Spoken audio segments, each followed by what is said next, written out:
Matthew 7, 1 to 2, huwag kayong humatol nang kayo'y di hatulan, sapagkat hahatulan kayo ng Diyos ayon sa paghatol ninyo sa iba, at susukatin kayo ayon sa panukat na ginagamit nyo sa iba. Lagi na lamang na tayo ay natatanong ng sari-saring tanong tungkol sa Bible, at isa dyan yung, ligtas po ba si Judas? A very valid issue, interesting question. Pero meron munang dapat unang itanong, Judas ba si Judas? Dear Lord, we thank you that you understand us, that you love us, and that there is nothing we can do that is beyond your love. Sa sandaling ito, Panginoon, kami pakalinisin ninyo, paging dapatin na tumanggap na inyong pagtuturo, pagpapaliwanag. At dalangin namin kayo maging tanging tagapangaral, tinig yung aming marinig, pakayin niyo po kami sa lalo pang pag-unawa sa inyong katuroan, sa inyong kaliwanagan, sa inyong katwiran, at magamit namin ito sa pang-araw-araw na buhay. Father, do your will, teach your people, glorify your name, and we pray, we thank you, in the name of Jesus your Son, our Lord, our Savior. Judas ba si Judas? Kung minsan makikita mo sa mga jeepney, God knows who does not pay. At yung Judas, ang spelling ng Judas na H-U-D-A-S, masyadong vilified, masyadong may mga opinions tayo about Judas. Mark 14:1, bago dinakip si Jesus, ang mga punong pari at mga tagapagturo ng kautusan ay patuloy na naghahanap ng paraan upang maipadakip si Jesus ng palihim at maipapatay. Desidido na ang mga priests, the leaders of the nation, the elite of Israel, that Jesus should be eliminated. And the chief priests and the teachers of the law were the initiators. Silang mga kapural, silang mga nagpasimula at nagpasimuno ng ganitong ideya na si Jesus ay dapat dakpin at ipapatay. But they do not have in their power to give the death penalty, because at the time Israel was under the imperial rule of Rome. And when it comes to matter like legal issues, like giving the death penalty, it was the Roman law that was obeyed, not the local Jewish law. Samantalang ang issue ni Jesus was a local Jewish religious issue, hindi pwedeng gamitin ang Jewish law against him kung gusto niyang patayin. Kailangan Roman law. That's why the priests and the officers of the nation wanted to charge him with something that will sell in the Roman courts. At ang gusto nila ay mabitay si Jesus, mapako sa krus, kaya dapat yon rebellion, dapat yon a crime against the state. At yun ang pinag-iisipan nila kung paano gagawa ng ganong kaso laban kay Jesus. Mark 14:10-11, si Judas ay pumunta sa mga punong pari upang ipagkanulo si Jesus. Natuwa sila nang marinig nila ang alok ni Judas at nangakong bibigyan siya ng salapi. So buo na ang isip ng mga pari na ito nang pumunta sa kanila si Judas. Hindi si Judas ang nagbigay ng ideya sa kanila. Jesus approached the priests who before then already had a plan. And Jesus approached the priests who made an offer later after he had approached them for financial remuneration. So the issue of Judas really here is very intriguing. It was not primarily about money. According to Mark, nagpunta siya at nung inalok niya ang mga pare na makikipagsabuatan siya para si Jesus ay madakip, doon pa lang pumasok yung pera sa usapan. So hindi yung pera ang pangunahing dahilan as far as the report of Mark is concerned. At nung naghahapunan na tinatawag natin ngayong the Last Supper, which was really should have been observance of the Passover meal, Mark 14:18-21, habang sila'y kumakain, sinabi ni Jesus, alagad, at ang bawat isa ay nagtanong sa kanya, hindi ako yon, di po ba, Panginoon? Sumagot siya, isa siya sa inyong 12. Nakasabay ko sa pagsausaw ng tinapay sa mangkok. Ang tinapay nila noon, ilulubog nila sa olive oil, sa kung ano-ano pa mga sangkap, at yan ang parang kanilang pampasarap sa tinapay. Papanawa anak ng tao ayon sa nasusulat tungkol sa kanya. Subalit, kahabag-habag ang taong magkakanulo sa kanya. Mabuti pa sa taong yun ay hindi na siya ipanganak. So Jesus indirectly identifies Judas because it would happen na sabay silang magsasawsaw sa mangkok. So Jesus was identifying Judas to the others and Judas to himself. But Jesus says, kawawa naman si Judas. Mabuti pang hindi na lang siya isilang kesa ganito ang kanyang kauuwian. Matthew 26:14-15. Isang kwento na naman doon, isang anggulo kay Matthew naman, hindi na kay Mark. Si Judas ay nakipagkita sa mga punong pari. Ano po ang ibibigay niyo sa akin kung tulungan ko kayong madakip si Jesus? Tanong niya. Doon binayaran nila si Judas ang 30 pirasong pilak. Here, Matthew presents Judas as initiating the plan and interested in the money. May iba yung angle. Ngayon, si Judas na ang nagpasimuno at unang tanong niya agad, magkano ibibigay sa kanya? Ngayon, sa anggulo ng istoryang ito, parang pera ang dahilan kung bakit niya ipagkakanulo si Jesus. Matthew 26:25, si Judas na magkakanulo sa kanya ay nagtanong din, Guro, ako po ba? Remember, nagtatanong man sa dinner, sabi ni Jesus, isa sa inyo. So sabi ni Judas, ako po ba? Sumagot si Jesus, ikaw ang nagsabi niyan. So here we are, let into the reality that Jesus had foreknowledge. And Jesus gives a very cryptic, mysterious answer. Sabi niya, ikaw ang may sabi niyan. Matthew 27:3-5. Nang malaman ng taksil na si Judas na si Jesus ay nakatulang mamatay, nagsisi siya at isinauli sa mga punong pari at mga pinuno ng bayan ang 30 pirasong pilak. Sinabi niya, nagkasala ako. Ipinagkanulo ko ang dugo ng taong walang kasalanan. Anong pakialam namin sa iyo? Bahala ka sa buhay mo. Sagot nila. Inihagis ni Judas sa loob ng templo ang 30 pirasong pilak at pagkaalis doon, siya ay nagdigdi. Aside from the allusion to money, the scriptures do not clearly reveal Judas' deep reason. Hindi sinabi ng kasulatan ang tunay na dahilan kung bakit si Judas ay nagkanulo kay Jesus. But clearly, we are told that Jesus was shocked by the outcome of the arrest. It was beyond his expectation. Judas was truly, deeply sorry. And that he purposed to return the money. Talagang isusuli niya yung pera. So, malinaw na hindi talaga pera ang dahilan. Kasi ba niya isusuli? Nung hindi tinanggap ng mga pare, ibinato niya sa sahig. Hindi niya talaga iniwi-uli ang pera. Judas acknowledged his sin, his mistake, and affirmed Jesus' innocence of the political charge. Nahatulan ng kamatayan, ibig sabihin nagtagumpay yung mga pari na gawing political yung issue. So nagamit nila ang gobernador, ang Roman governor, si Pilate, to give the death sentence.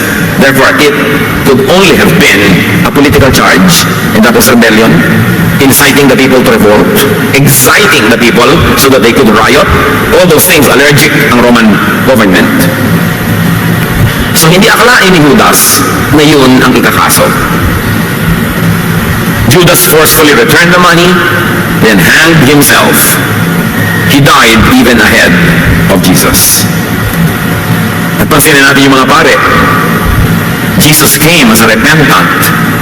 And when a sinner comes as a repentant, absolution must be given. Pag ang isang makasalanan ay dumating bilang nagsisisi, penitente, nagkapenitensya, nagpaparusa sa sarili, tumatanggap ng kamalian, dapat bigyan ng kapatawaran. Hindi ko na nangyari. So, bahala ka sa buhay mo. Religiosity is no guarantee of inner goodness. In fact, misguided religiosity could even harden a person's heart, could make a person cruel when convicted in his mind that what he's doing is service to God. Luke 22:3-5. Si Luke naman ang nagkukwento. Pangatlong verse na ito. Noon na may pumasok si Satanas kay Judas. Kaya nakipagkita siya sa mga punong pari at sa mga pinuno ng bantay sa templo upang kanilang pag-usapan kung paano niyang ipagkakanulo si Jesus. Natuwa sila at pumayag na babayaran si Judas ng salapi. May bagong element ang anggulo ng kwentong ito. The plot thickens. And now we get to see the story from many points of view. Satan entered Judas before he decided to betray Jesus. Sabi sa verse 4, kaya't nakipagkita siya sa mga punong pari dahil pinasukan siya ni Satanas. That's why he did what he did. When he went to the priests, Judas was beside himself. Nawawala siya sa sarili. He was under satanic control. Luke 22:31-34. Si Simon, Simon, another name ni Pedro. Sabi ni Jesus, makinig ka. Hiniling ni Satanas na subukin kayo. Hindi lang ikaw, kayo, marami kayo. Subalit idinalangin kita specifically upang huwag manghina ang iyong pananampalataya. At kapag nagbalik loob ka na, patatagin mo ang iyong mga kapatid. It could have been Peter. Hiningi siya at ang kanyang mga kasamahan ni Satanas na ligligin, subukan. Pero sabi ni Jesus, pinanalangin kita na ipapagawa ko sa iyo. Mawawala ka pero magbabalik loob ka rin. At pag nagbalik loob ka na, patatagin mo yung mga kapatid. Sumagot si Pedro, Panginoon, handa po akong mamilanggo at mamatay ng kasama ninyo. Ngunit sinabi ni Jesus, Pedro, tandaan mo ito, bago tumilaw ang manok sa araw na ito, ay 3 beses mo akong ikakailan. So huwag mong sabihin yan, na mamamatay ka para sa akin, pupunta ka sa bilangguan para sa akin. Hindi mag-uumaga, 3 beses mo na ako napepedrohin. O gusto sabihin, nahuhudasin. Diba? Napepedrohin mo ako 3 times. Judas will identify with me. You will deny me. Yun ang pagkakaiba. Ang gagawin ni Judas, lalo niya ipapakilalang malapit siya kay Jesus. Hahalikan nga niya si Jesus, ipapakita niyang close sila. Si Pedro naman, itatangkin niyang kilala niya si Jesus. You know the story. Hindi natin kailangan ulit ulitin yun. Pero pareho lang sila. Parehong mintis. Peter was prayed for. For some unexplained reason, Judas was not prayed for. Peter was to be restored. Judas was to kill himself. Hindi pinaliwanag kung bakit pinagdasal si Pedro at hindi rin pinaliwanag kung bakit si Judas, hindi. John 13, 21 to 27, pero bago tayo tumuloy doon, nakita niyo ang halaga na maipanalangin. Naipanalangin lang si Pedro, kaya hindi siya ang nag-Pedro, si Judas ang nag-Judas. Mahalaga ay pinapanalangin natin ating kapwa, lalo tumadaan sila sa pagsubok. Dumadaan sila sa temptation, sa maraming choices na pwede nilang gawin, lalo't ninanggugulo at lumilito sa kanila, mahalaga maipanalangin. John 13, 21 to 27, pagkasabi nito, si Jesus ay labis na nabagabag at nagpahayag sa kanila. Tandaan ninyo, ipagkakanulo ako ng isa sa inyo. Si Juan na ang nagkukwento, John na, pang-4 na version na to. Siya ang tao kaabutan ko ng tinapay na aking isasawsaw. So now, Jesus will give the bread that will signify na ito yung magtataksil sa akin. Sagot ni Jesus. Nagsawsaw nga siya ng tinapay at ibinigay yun kay Judas. So was this assigned? Binigyan niya yung tinapay, therefore ikaw yung magtataksil sa akin. Nang matanggap ni Judas ang tinapay, pumasok sa kanya si Satanas. So ngayon, pagkatanggap niya na ibinigay ni Jesus, doon pumasok sa kanya si Satanas. Kanina naman, pumasok na si Satanas, kaya siya nagpunta doon sa mga priests. Sinabi ni Jesus kay Judas, gawin mo kaagad ang dapat mong gawin. Pagkatanggap ni Judas ang tinapay, kaagad siyang umalis. Gabi noon, a very powerful literary device, Judas walked into the night, into the darkness. So Satan enters Judas after Jesus announced the forthcoming betrayal and after Jesus gave the bread, the sign, to Judas. And very, very interestingly, Jesus commands Judas to do his errand. Kanya ko, anong gagawin mo? Gawin mo na. Gawin mo na agad. There was foreknowledge, affirmation, and even direction from Jesus. Yun yung 4 na Gospels telling us about the same story from different angles. Then in Acts, Peter throws his hat into the ring and gives a piece of his mind about the story. Acts 1, 15 to 18. Tumayo sa harap nila si Pedro at nagsalita, mga kapatid, kailangan matupad ang sinasabi ng kautusan tungkol kay Judas. Ang kabayaran sa kanyang pagtataksil ay ibinili niya ng lupa. Doon siya hulog ng pariwarik at sumabog ang kanyang tiyan at lumabas ang kanyang bituka. This time, hindi na isinulit ni Judas ang pera. Tinago niya, nag-shopping siya, namili siya ng lupa. At hindi na siya nagpakamatay, nahulog siya.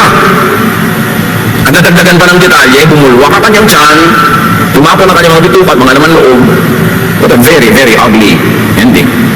So according to Peter, Judas' act was foretold and ordained kasi binili niya ng lupa ang kabayaran, hindi sinoli. Si Pedro sa Acts walang binanggit na pagsisisi at pagbibigti. Nag-shopping pa. And remember, Judas falls, nahulog, hindi nagpatihulog. Iba yung nagbigti ka, ginawa mo yon. Iba yan man yung, ay, nabigti ka lang kasi napasabit ka sa puno. Kaya kung nagalit ka, bakit mo ko tinapakan? Hindi kita tinapakan. Natapakan lang kita. Iba yun eh. So iba yung nahulog. Parang hindi niya sinasadya. Halos parang sabi ni Pedro, buti nga, sumabog ang mga laman loob niya at kung ano-ano. Samantala lang sabi ni Jesus tungkol kay Judas, kahabag-habag. Kawawa ang taong madapuan ng ganitong pangyayari. Ano mga lesson yan sa buhay natin, mga kapatid? One is that the truth is not just always one point. Like this, the many truths about this story told 5 times with 5 different shades and details, some of them even contradicting. In our lives, you cannot base your decision, you cannot base your stand on just one point, because the truth is not always just one point. Sometimes it is composed of 2 points, or 3 points, or 5 or 7, and your truth is not any of those points, but the connection among all those. That at that point, the truth is not always just a dot, but a dash, or a line. Dapat hindi makitid ang isip ng gusto maghanap ng katotohanan. But what we see here is that the reports and the reporters do not agree on important details. Either they are contradicting one another or they are adding another layer of meaning to the story. So we take all of them as scriptural and take them as a whole when we ingest and digest the lessons of this story. But definitely we see that the act was done under the influence of Satan. It was not free choice. The act was preordained. It was not self-designed. And the act was with the knowledge, consent, and direction of Jesus. Judas became an important actor in the moving plot about the redemptive work of Jesus. And what is important to appreciate is that when Jesus came to his senses, minus satanic control, nung nahimasmasan at nakuhan at iniwan na siya ni Satanas, Judas was remorseful. He tried to correct the situation. Nung matanto niya ang pinuntahan ng kanyang ginawa, nagsisi siya. Sobra siyang nalungkot. Gusto niyang bawiin ang lahat kung pwedeng ibalik ang oras. Perhaps by returning the money, he was hoping that the priests would also change their minds and withdraw the accusations. So he returned the money. Whether or not the priests received those money back from with their hands, Judas parted with that money. He wanted to correct this mistake, but when denied a way for redress, pinagkaitan siya ng pagkakataong ituwid ang kanyang pagkakamali, itama ang kanyang pagkakamali, Judas killed himself. Tanong agad ang mga, di ba? Sino ba si Judas? Given all of these elements of the story, could anyone pass judgment on Judas? Was Judas an instrument in carrying out the grand plan of God through Jesus? Ano kaya ang nangyari kung hindi siya nagtaksil at hindi nadakip si Jesus? Ano kaya nangyayari kung hindi siya natuloy ang crucifixion? Ano kaya mangyayari kung hindi nagka-crucifixion, hindi walang resurrection, hindi kayo nakaupo dyan? Hindi tayo sama-sama ngayon. As an unwilling instrument, like an actor with a script, and under satanic control, and even with Jesus' consent and direction, could Judas be charged with guilt? Pinasukan na nga yung tao ng diablo. Sinabi pa ni Jesus, gawin mo na agad. Hindi mo sabi, huwag mo nang gawin. Paano pwedeng huwag na? Gawin mo na agad. Pwede ba nating akusahan si Judas? Hindi natin tatapusin ang kasong ito ngayon at hindi natin siya bibigyan ng hapon na guilty or not guilty. Ang point is, gusto kong i-review natin kung paano tayo nang huhusga ng kapwa. Magandang example ito kung paano hindi manghusga. when Peter tried to prevent Jesus' death in Jerusalem, in the realization of God's plan, Jesus called him Satan. Magkabaligtad talaga si Pedro at si Judas. Si Judas, naging instrumento siya para matuloy ang istorya. Si Pedro, 2 beses niyang tinangka na hindi matuloy ang kamatayan ni Jesus. Una, Matthew 16:21-23. Mula noon na ipinaalam na ni Jesus sa kanyang mga alagad ang mangyayari sa kanya. Sinabi niya, dapat ako magtungo sa Jerusalem at magdanas ng maraming hirap sa kamay ng mga pinuno ng bayan, mga punong pari at mga tagapagturo ng kautusan. Ako ipapatayin, ngunit sa ikatlong araw kayo muling mabubuhay.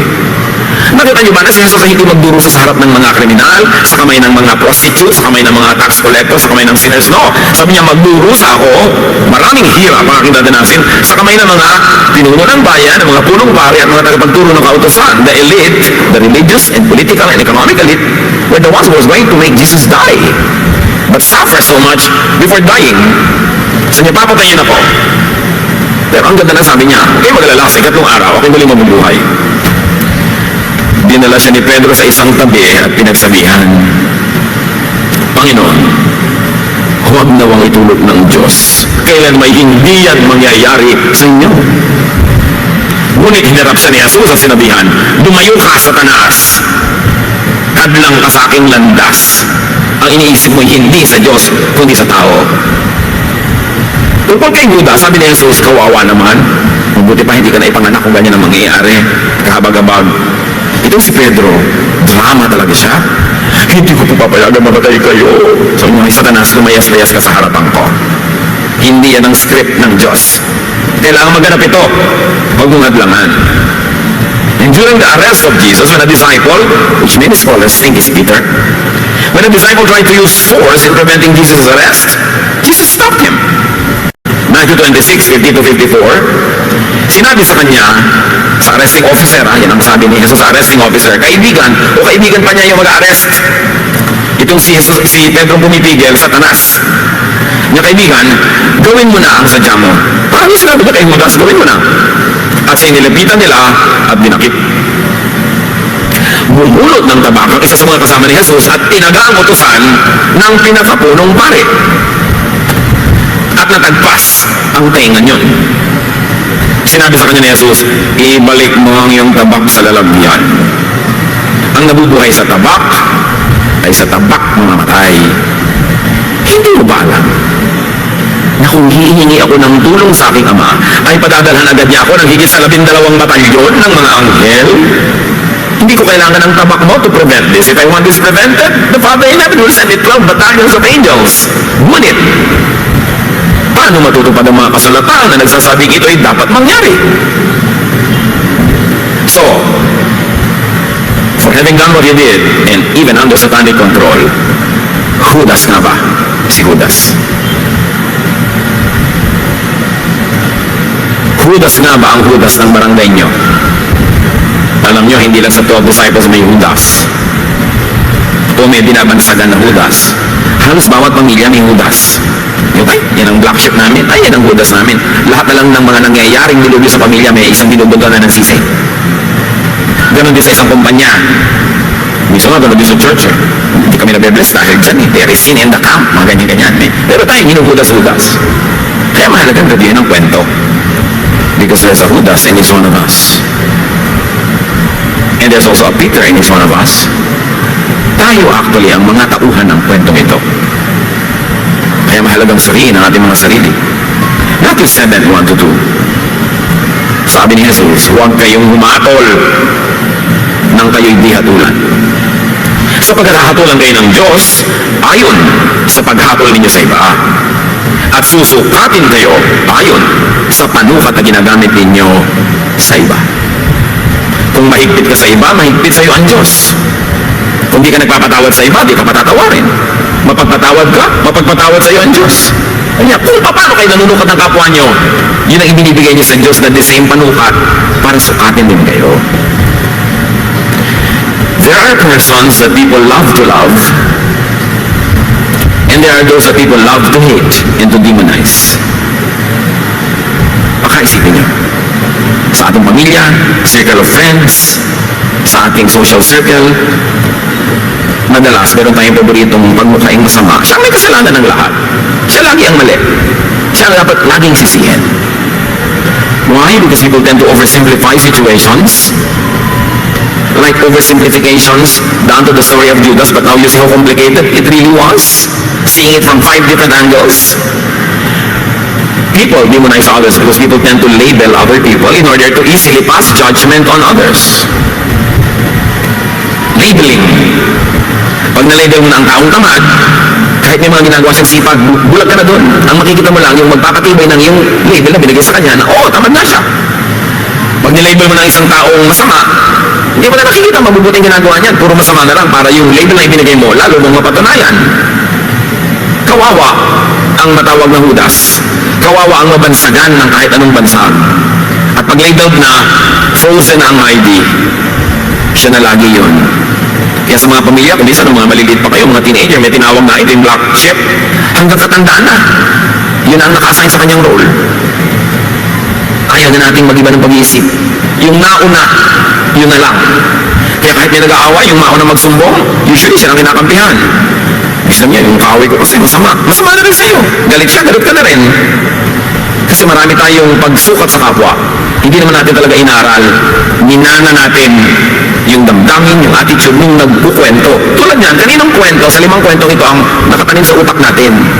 Sa pag-isip natin tungkol kay Judas. Sana, yung ika-6, yung kay Jesus, yung sabi niya, kahabag-habag si Judas. Hindi madali na maging Judas. Because Jesus teaches us to not judge. Paulit-ulit naman yung Hollywood stories. Pero ang mahalaga, anong talab sa atin pag pinag-aaralan natin? Tulad ng kwentong ito, part of this Quaresma themes, may tinatawag, may nililabel, ay tinuturing ka bang Judas by oversimplification. Dahil ba sa kakukwento ng anak mo tungkol sa kanyang teacher, Judas ang teacher niya? Judas ang classmate niya? Judas ang nanay ng classmate niya? Dahil kwento lang ng anak mo, nagdidinig mo, siyempre, siya ang bida. Lahat ng hindi niya kakampi, Judas yun. Dahil baka susumbong sa'yo ng asawa, nagiging Judas na ang nanay mo. Dahil basta kaungot-ungot naman ng nanay mo, yung asawa mo, nagiging Judas na sa tingin mo. Ano kaya dyan? Ang mga anak ng Diyos, dapat hindi kanya mag-isip. Because Jesus is truth. And truth sets free. May proseso ka ng pag-alam ng katotohanan bago ka mag-jump into conclusions. At napaka-ulit-ulit ni Jesus, do not judge anyone, anytime. Do not judge. Do not judge anyone, especially when based on other people's perception. O pag perception lang ni Peter yung basis mo, anong judgment mo kay Judas? Pag perception ni Jesus, pag perception ni Luke, ni Mark, pag perception ni John, do not judge anyone when based on the competition's reports. You and I know that when you read the Gospels, the disciples were constantly bickering, quarreling, and competing with one another. Nag-aaway-away sila kung sino ang uupo sa kanan at kaliwang gilid ni Jesus, kung sino ang bibigyan niya ng karangalan, and they were always discussing who the greatest is. In fact, during the so-called Lord's Supper, they were arguing about who will be greatest in the kingdom of God. And now you are reading stories about Judas from the points of view of those competitors. They were not perfect. They were not disciples of Jesus because they were perfect. It is precisely because they were imperfect that they were called. Sabi ni Jesus, I did not call the righteous, I called the sinners to repentance. I did not call the great, I called the humble. So, hindi ko ano sinabi ng mga ito, yun na. At napakadali na bumato sa kapwa, magalit sa kapwa, manghusga, manglait, pag may hawak ang isang verse. Tulad nung kung hawak mo yung Book of Acts na sinabi ni Pedro, kundi mo na si Judas. Kung ang hawak ka naman yung verse na sinabi ni Jesus o yung verse na sinabi ni Luke, medyo magkakaroon ka na ibang pananaw. That's why the truth is not always just one point. And the truth is not always just one verse. And if you live only by one verse, well, there are many other verses talking about the same thing, and you do not synthesize all those verses before you arrive at a conclusion, you will have a one-track mind, a narrow mind, and probably a very unkind heart.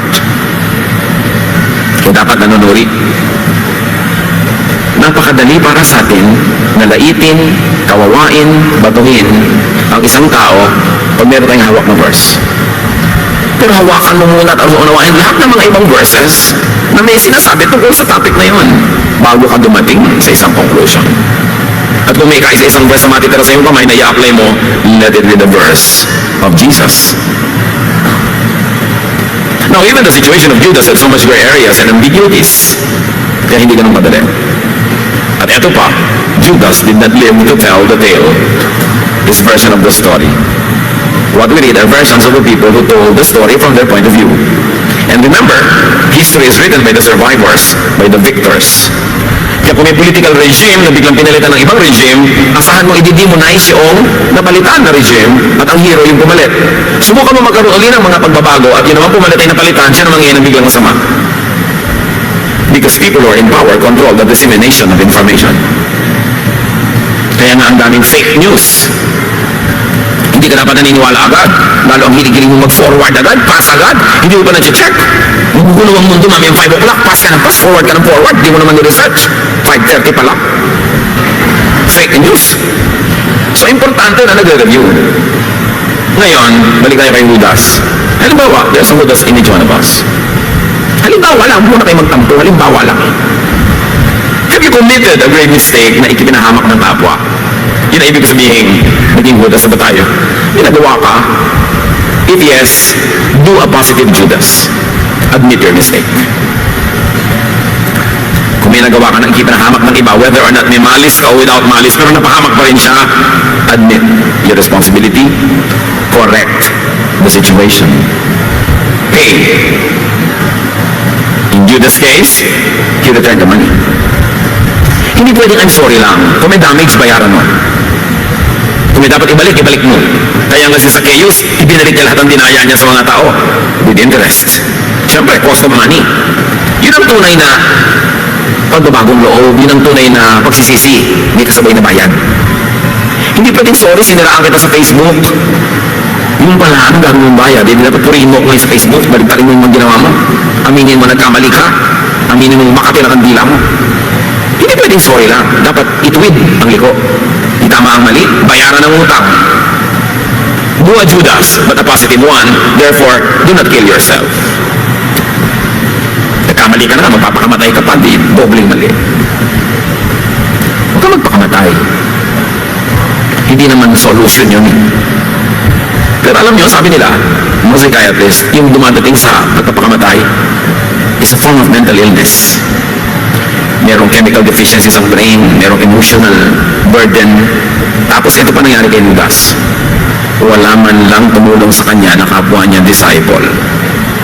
Habang pinaprocess niya yung kanyang lungkot, yung kanyang pagsisisi, yung sobrang niyang mabigat na damdamin, wala man lang tumulong. Siguro kung kilala niya si Pastor Gami, hindi natuloy ang pagpapakamatay. Can you imagine, ang dami-dami niyang kasamahan, wala siya natakbuhan. Tapos yung pinuntahan niya ng mga priest, religious leaders pa naman, sabi sa kanya, bahala ka sa buhay mo. Kaya natulak siya sa pagpapakamatay. One of the saddest ministries of pastors like me is to preside over memorial services for somebody who committed suicide. Hindi malaman ko sa kahuhugot ng comfort na inibigay sa pamilya. Lalo't yung pamilya, sising-sisi. Naku, kung alam ko lang magpapakamatay, sinagot ko sana yung text. Kung alam ko lang magpabarel, dapat sinagot ko na yung phone.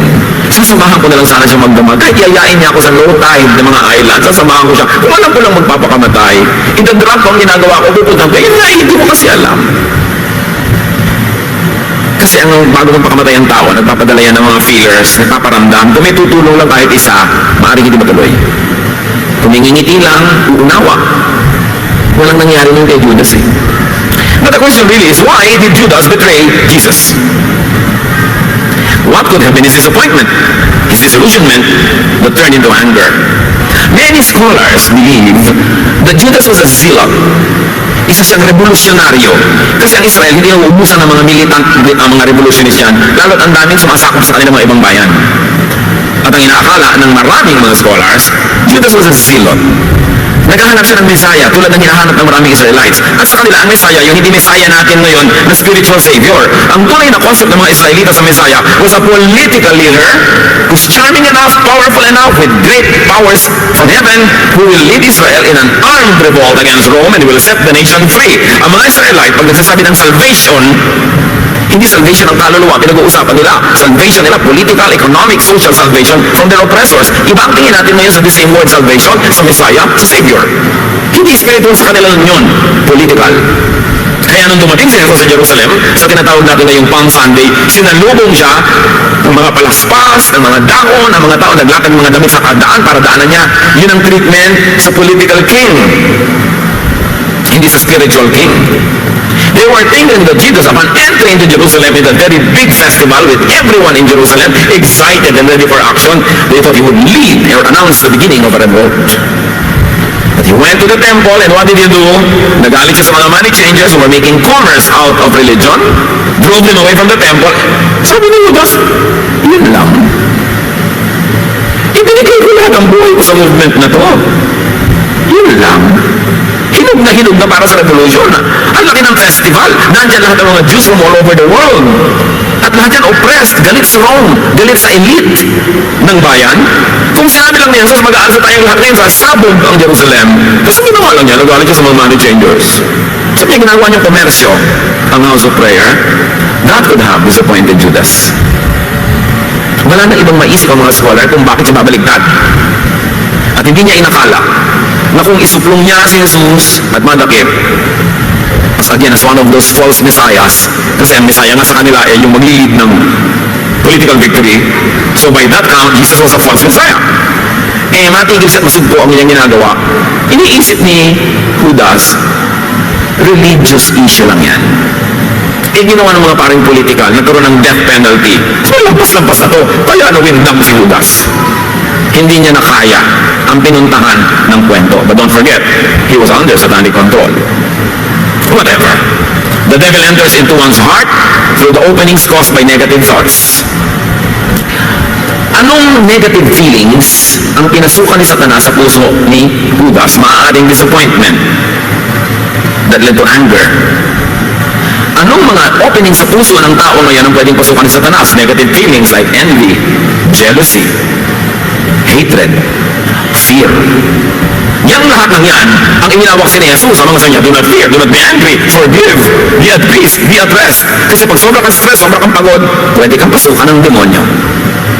Sobra kang galit, hindi ka nagpapatawad, namumuhi ka, pwede kang pasukan. Nade-depress ka, pwede kang pasukan. Kaya lahat ng negative feelings, yan ang kalaban ng true spirituality.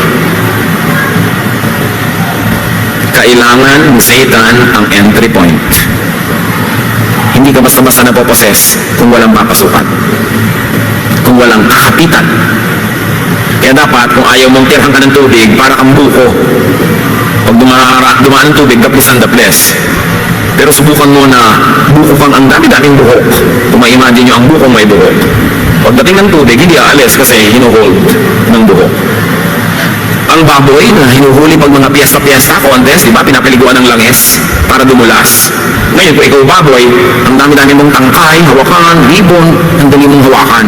At gano'n ang mga tao, madaling hawakan ni Satan pag marami mga ribbon-ribbon, tangkay-tangkay, mga negative thoughts, negative feelings. Madaling mademonyo ang taong negative ang pag-isip.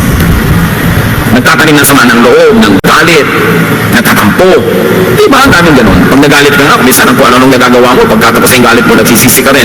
Pero, napasok ka na rin sa tanas kahit lang na 30 minutes o 5 minutes. Kaya dapat natin isipin, bakit nakarating si Judas sa point na yun? One, meron siyang negative feeling na ninurture niya, napasukan tuloy siya ni Satanas, tapos wala siyang masabihan. Either hindi siya nagsasabi, o alam niyang walang mararating ang pagsasabi niya sa kanyang mga kasamahan. Do not give the devil a chance to enter your heart. Ano ang entry point ni Satanas sa inyong puso? Sara nyo yan. Kasi dyan siya papasok. Ano ang weakness mo? Ephesians 4:26-27. Kung magagalit man kayo, iwasan ninyo ang kayo'y magkasala. So pwedeng magalit, ha? Huwag ka na magkasala. Huwag ninyong hayaang lumubog ang araw na galit pa rin kayo. Huwag ninyong bigyan ng pagkakataon ng Diablo. Sabi sa Ingles, do not give the devil a foothold. So kayo mga galit sa asawa nyo kahapon pa, nalubugan na ng araw kagabi, tama na! Kaya pala may tumutubo na sa noon nyo na kung ano. Tagal-tagal na naggalit na yan. Mga tampo-tampo na yan, mga kung ano-ano. Magkakakaliskis ka na, pakaba na ang iyong kuko. Kasi tinitirap na ng Diablo. Kaya sari-saring maling desisyon, maling salita, maling kilos, huwag yung matagalin. Okay lang magalit. May nakakagalit naman talaga eh. Si Jesus nga, nagalit sa mga money changers eh. Gusto niya, huwag yung matagalin. Ayusin niyo yan. At magpatawad kayo. Lalaya siya, pero higit sa lahat, lalaya kayo. Kasi ang hindi nagpapatawad, nakatali. At sa hindi niya pinapatawad, nakatali ka rin. Cut that, be free. And do not become a Judas, a negative Judas. In other words, do not be a candidate for satanic control. Now, mga kapatid, do not push people to self-destruction. Do not do a priest or do not do the disciples. Nagtulak pa. Hindi natakbuhan yung mga kapwa-disciple. Yung mga priest, nag-iiyak na itong tao ang gulo niya ng isip. Sabi niya, bahala ka sa buhay mo. Allow people to correct their mistakes. Nagkasala ba sa inyo ang asawa? Napagtaksilan kayo nun? Allow people to correct their mistakes. Nagkamali ba ang iyong anak, ang iyong magulang, ang iyong biyanan, sino man, ang inyong empleyado? Allow people to correct their mistakes. Do not drive them to hopelessness, to suicide. Minister to the confused, to the outcast, to the remorseful, the sorry, the mistaken, the repentant. That is what the people of God should do. But none of the other disciples ministered to Judas. Kaya ang tanong, nawawala, pero baka may kandidatong Judas sa inyong pamilya o community, konti na lang ang hinihintay at magbabaril na, tatalo na, magbibigti o lululo ng blade. Mahirap-hirap. Baka meron. Remember, it doesn't take only one person to make that happen. Gaano man kagulo ang kanyang isip, gaano man siya kalito, kahit konting liwanag lang ibibigyan niya sa kanya, magkakaroon ng kahulugan. Make a difference in people's lives. It is easy to judge someone who's already been judged by others. Kaya madalis natin i-judge si Judas eh. Na-judge kasi siya ng maraming taga-church. Na-judge siya ng maraming tao, pero ngayon sinusuri niya talaga yung scripture. Are you ready to pass a judgment? Do not judge, even a Judas. And even if yourself, especially if you found yourself to have committed a mistake, ituwid niyo. But do not judge yourself. Aminin ang pagkakamali, ituwid ang pagkakamali. At bigyan natin lahat ng tao sa paligid natin na nagkamali ng chance sa ituwid yun. Do not be like the people around Judas. So may sagot na ba tayo? Judas ba si Judas? Kayo ang sumagot niyan. Basta ang sabi ni Jesus, with the judgment you pronounce, you will be judged. The measure you give is the measure you get. And apply that not only to this classic Judas in the New Testament, but to all the Judases around that you probably have decided to call Judas. Dear God, teach us. Turuan niyo po kami sa komplikadong kwento na ito ni Judas. Na kung gusto niya naman talagang pasimplihin, madali. Pero bakit ito complicated? We take it as it is. And the lesson is for us not to oversimplify complex matter. Hindi lang black or white lagi. Hindi lang laging extremely right or wrong. Hindi lang laging up or down, in or out. Maraming anggulo. Turuan niyo kami maging maingat, lalo sa pag-uusga ng aming kapwa. Kung meron sa aming pamilya, sa aming mga paligid na malapit ng mawala ng pag-asa, turuan niyo kami maging sensitive to minister. At sino man, Lord, sa mga taong narito ngayon, makikinig ng ganitong mensahe. Ang iyong pala'y nagigipit na, nasusukol, nakukorner na at gusto nang bumitaw, Lord, bless that person, send people who will minister to that person, at nang lumipas ang ganitong kadiliman at maitawid siya at makarating sa liwanag ng bukas. Pagbulay-bulayan natin ang leksyon na ito para sa ating mga personal na buhay. Spend some time in a moment of reflection.